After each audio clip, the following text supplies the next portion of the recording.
നമ്മുടെ സമൂഹത്തിൽ ശാരീരികമായോ മാനസികമായോ വെല്ലുവിളികൾ നേരിടുന്ന ഒരുപാട് സ്ത്രീകളുണ്ട്. അവർ ഒരു അമ്മയാകുമ്പോൾ സന്തോഷത്തോടൊപ്പം തന്നെ വലിയൊരു ആശങ്കയും അവരെ അലട്ടാറുണ്ട്. കുഞ്ഞിനെ എങ്ങനെ നോക്കും, അതിനുള്ള സാമ്പത്തിക ചിലവുകൾ എങ്ങനെ കണ്ടെത്തും എന്നതിനെക്കുറിച്ചൊക്കെ ആയിരിക്കും ഈ ആശങ്ക. അത്തരത്തിലുള്ള അമ്മമാർക്ക് താങ്ങാവാനായി കേരള സർക്കാർ ഒരുക്കുന്ന കരുതലാണ് മാതൃജ്യോതി പദ്ധതി. ഈ പദ്ധതിയെക്കുറിച്ച് പലർക്കും ഇപ്പോഴും അറിയില്ല എന്നതാണ് സത്യം. അതുകൊണ്ട് തന്നെ അർഹരായവർക്ക് വലിയൊരു തുക നഷ്ടമാകുന്നുണ്ട്. എന്താണ് ഈ പദ്ധതിയെന്നും എങ്ങനെയാണ് ഇതിലൂടെ സഹായം ലഭിക്കുകയെന്നും നമുക്ക് നോക്കാം. ആദ്യം തന്നെ ഒരു കാര്യം വ്യക്തമാക്കട്ടെ, ഈ മാതൃജ്യോതി പദ്ധതി സാമൂഹ്യനീതി വകുപ്പിന് കീഴിലുള്ളതാണ്. ശാരീരികമോ മാനസികവുമായ വെല്ലുവിളികൾ നേരിടുന്ന ഭിന്നശേഷിക്കാരായ അമ്മമാർക്കാണ് ഇതിന്റെ ആനുകൂല്യം ലഭിക്കുന്നത്. പ്രസവത്തിന് ശേഷം കുഞ്ഞിനെ പരിപാലിക്കാൻ മറ്റൊരാളുടെ സഹായം ആവശ്യമായി വരുന്ന സാഹചര്യത്തിലാണ് സർക്കാർ ഈ തുക നൽകുന്നത്. മാസം 2000 രൂപ വീതമാണ് ബാങ്ക് അക്കൗണ്ടിലേക്ക് വരുന്നത്. വെറുതെ 1 മാസത്തേക്കോ 2 മാസത്തേക്കോ അല്ല, കുട്ടി ജനിച്ച് ആദ്യത്തെ 2 വർഷം, അതായത് തുടർച്ചയായി 24 മാസം ഈ തുക ലഭിക്കും. കണക്ക് കൂട്ടി നോക്കിയാൽ ആകെ 48,000 രൂപയോളം ഒരമ്മയ്ക്ക് സഹായകമായി കിട്ടും. ഇനി ഇതിന്റെ യോഗ്യതകൾ എന്തൊക്കെയാണെന്ന് കൃത്യമായി പറയാം, ശ്രദ്ധിച്ച് കേൾക്കണം. ഒന്നാമതായി, അമ്മയ്ക്ക് ഭിന്നശേഷി സർട്ടിഫിക്കറ്റ് ഉണ്ടായിരിക്കണം. 40% മുകളിൽ വൈകല്യം ഉള്ളവർക്കാണ് മുൻഗണന. രണ്ടാമതായി, ഇത് സാമ്പത്തികമായി പിന്നാക്കം നിൽക്കുന്നവർക്ക് വേണ്ടിയുള്ളതാണ്. അതുകൊണ്ട് തന്നെ BPL വിഭാഗത്തിൽപ്പെട്ടവർക്കായിരിക്കും ഈ സഹായം മുൻഗണനാ ക്രമത്തിൽ ലഭിക്കുക.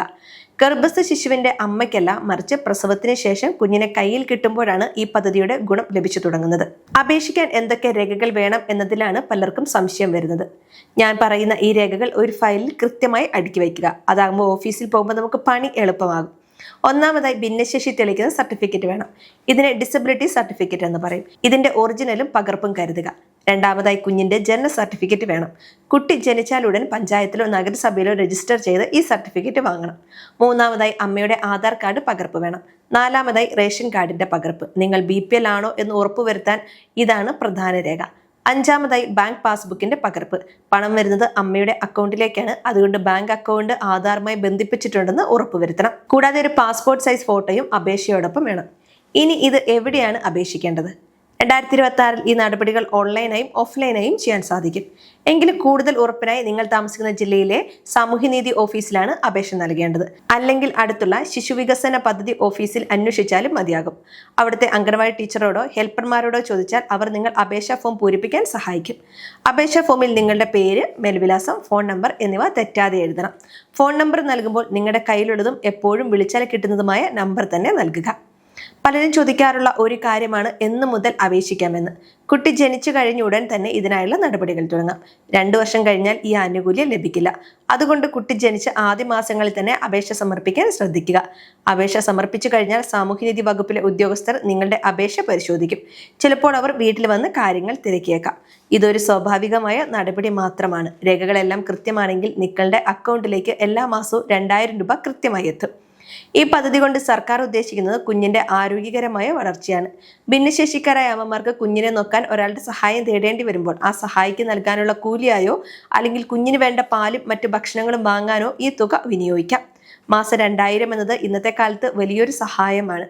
അപേക്ഷിക്കുമ്പോൾ വരുന്ന ചില പിശകുകൾ കാരണം അപേക്ഷ നിരസിക്കപ്പെടാറുണ്ട്. അത് ഒഴിവാക്കാൻ ചില കാര്യങ്ങൾ പറയാം. ബാങ്ക് അക്കൗണ്ട് അമ്മയുടെ പേരിൽ തന്നെ ആയിരിക്കണം. അത് ജോയിന്റ് അക്കൗണ്ട് ആകാതിരിക്കുന്നതാണ് നല്ലത്. അക്കൗണ്ട് സജീവമായിരിക്കണം, അതായത് ഇടപാടുകൾ നടക്കുന്നുണ്ടെന്ന് ഉറപ്പാക്കണം. രണ്ടാമത്തെ കാര്യം, ഭിന്നശേഷി സർട്ടിഫിക്കറ്റ് കാലഹരണപ്പെട്ടതല്ലെന്ന് ഉറപ്പുവരുത്തുക.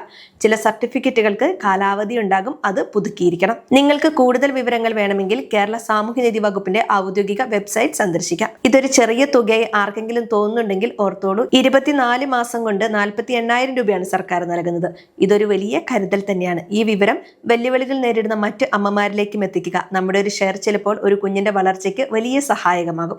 2026 പുതിയ അറിയിപ്പുകൾ അനുസരിച്ച് എല്ലാ ഓഫീസുകളിലും ഇതിനുള്ള പ്രത്യേക ഡെസ്കുകൾ പ്രവർത്തിക്കുന്നുണ്ട്. എന്തെങ്കിലും സംശയമുണ്ടെങ്കിൽ നിങ്ങൾക്ക് അവിടെ നേരിട്ട് പോയോ അല്ലെങ്കിൽ ഫോൺ വഴിയോ ചോദിക്കാം. OTP നമ്പറുകളോ ബാങ്ക് വിവരങ്ങളോ ആർക്കും കൈമാറരുത്. അപേക്ഷാ ഫോമിനും മറ്റും സർക്കാർ പണം ഈടാക്കുന്നില്ല എന്ന കാര്യവും ഓർക്കുക. ഈ വീഡിയോ നിങ്ങൾക്ക് ഉപകാരപ്പെട്ടുവെങ്കിൽ തീർച്ചയായും മറ്റുള്ളവരിലേക്കും ഷെയർ ചെയ്യുക. നമുക്ക് ചുറ്റുമുള്ള ഭിന്നശേഷിക്കാരായ അമ്മമാർക്ക് ഈ വിവരം വലിയൊരു ആശ്വാസമായിരിക്കും. നിങ്ങളുടെ സംശയങ്ങൾ താഴെ കമന്റായി ചോദിക്കാം.